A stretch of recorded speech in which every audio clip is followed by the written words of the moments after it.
if you are broke at 30, if you are broke at 30, these three things may be the reason. This may be the best video you've ever watched this year. You are not broke because you are lazy. Number one, you are broke because you are too proud to start small. You are always waiting for a big capital. The ideas are there. You know the business to start with. You know your target audience, but there is no capital. So you are waiting for that big capital to fall down one day. That is why you are broke. But you don't know that your mates, who are even 10 times less competent than you are, they are killing it back to back every day. How? You two, you are asking me how? Because they are not waiting for capital.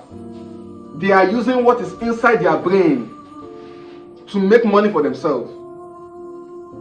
When you don't have a capital, your brain becomes the capital.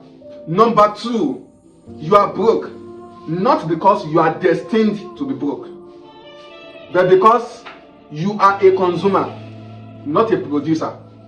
Let me gist you in case you don't know. On this social media, there are only two sets of people, two tribes. Consumers, producers.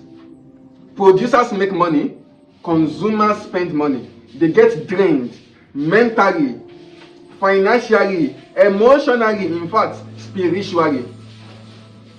Producers, they make money every day.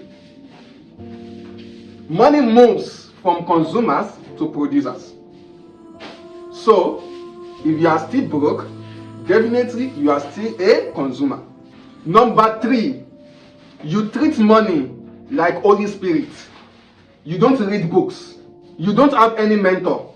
You don't have any high income skills. In fact, your best skill right now is that you can watch 50 videos on TikTok without getting bored. And you wonder why you are still broke. Dear son, broke is not quit at 30. If you are ready and you are tired of being broke, go straight to the comment section and type, I am tired. Then I will tell you the next thing to do. Make sure you are following me.